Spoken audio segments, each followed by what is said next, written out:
Price card. இந்த last week பார்த்தீங்கன்னா, ஒரு பயங்கரமான ஒரு சம்பவம் நடந்திருக்கு. ஒரு 13 வயசு பையன, அவன் கூட சேர்ந்த அவன் ஃப்ரெண்ட்ஸ் எல்லாமே சேர்ந்து அடிச்சு கொன்னு போச்சுட்டாங்க. நெக்ஸ்ட் அந்த பையன காணோம் அப்படின்னு சொல்லி அவங்க பேரண்ட்ஸ் வந்து போலீஸ்ல கம்ப்ளைண்ட் பண்ணதுனால, கூட சேர்ந்தவங்கலாம் சேர்த்து விசாரிச்சதுல, ஸோ அடிச்சு கொலை பண்ணி ஆம், புதைச்சது வந்து தெரிய வந்திருக்கு. ஸோ இதை வந்து ஒரு சாதாரண ஒரு விஷயமா நம்ம கடந்து போகக்கூடாது. ஏன்னா இன்னைக்கு சுச்சுவேஷன் வந்து காலம் வந்து ரொம்ப பயங்கரமாக சேஞ்ச் ஆகிட்டு இருக்கு. ஸோ இந்த டைமில் வந்து நம்ம வீட்டில் உள்ள குழந்தைகள் வந்து எப்படி வளர்க்கப்படுறாங்க அப்படிங்கிறத வந்து கண்டிப்பாக நம்ம வந்து கவனிச்சே ஆகணும்.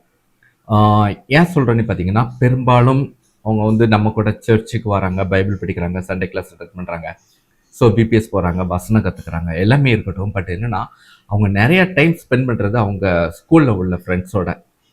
ஸோ அவங்க ஸ்கூலில் உள்ள ஃப்ரெண்ட்ஸ் எல்லாமே பார்த்தீங்கன்னா, சர்ச்சுக்கு போய் நல்ல விதமாக வளர்க்கப்படுகிறாங்க அப்படிங்கிறதுக்கு எந்த உதாரணமும் இல்லை. ஸோ என்னதான் நம்ம வந்து ஒரு ஸ்ட்ரிக்டான வழியில் நம்ம குழந்தைகளை வளர்த்தாலும், அவங்க வந்து உலகத்தில் உள்ள மற்ற ஃப்ரெண்ட்ஸோட சேர்றப்போ வந்து அவங்களுக்கு அது வந்து பெரிய ஒரு ஃப்ரீடம் மாதிரி தெரியும். ஸோ அந்த ஃப்ரீடத்துக்குள்ளே போகிறதுக்கு வந்து கண்டிப்பாக ட்ரை பண்ணுவாங்க. ஸோ என்னென்னா, உங்கள் குழந்தைகள்கிட்ட வந்து முடிஞ்ச அளவு ஃப்ரெண்ட்லியாக பழகுங்க.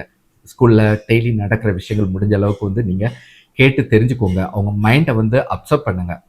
லைட்டாக வழி மாறி போகிற மாதிரி இருக்கா, அப்படி இல்லை ஏதாவது ஆசைப்படுற மாதிரி இருக்கா அப்படின்னா, ஸோ வேதத்தை எடுத்து சொல்லி, வசனத்தை எடுத்து சொல்லி, இப்படி தான் நடக்கணும், அவங்களுக்கும் நம்மளுக்கும் வித்தியாசம் உண்டு அப்படிங்கிறத 100% வந்து நீங்கள் டீச் பண்ணுங்கள்.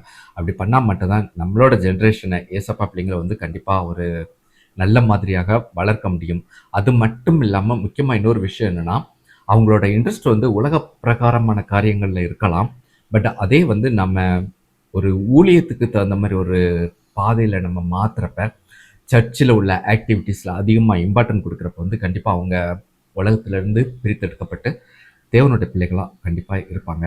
ஸோ பார்த்துக்கோங்க, இனி வர்ற காலங்கள் வந்து இன்னும் கொடூரமாக இருக்கும். அதிலிருந்து நம்ம ஜென்ரேஷனை நம்ம பிள்ளைங்களை பாதுகாத்து கொள்ள வேண்டியது நம்மளோட கடமை. God bless you.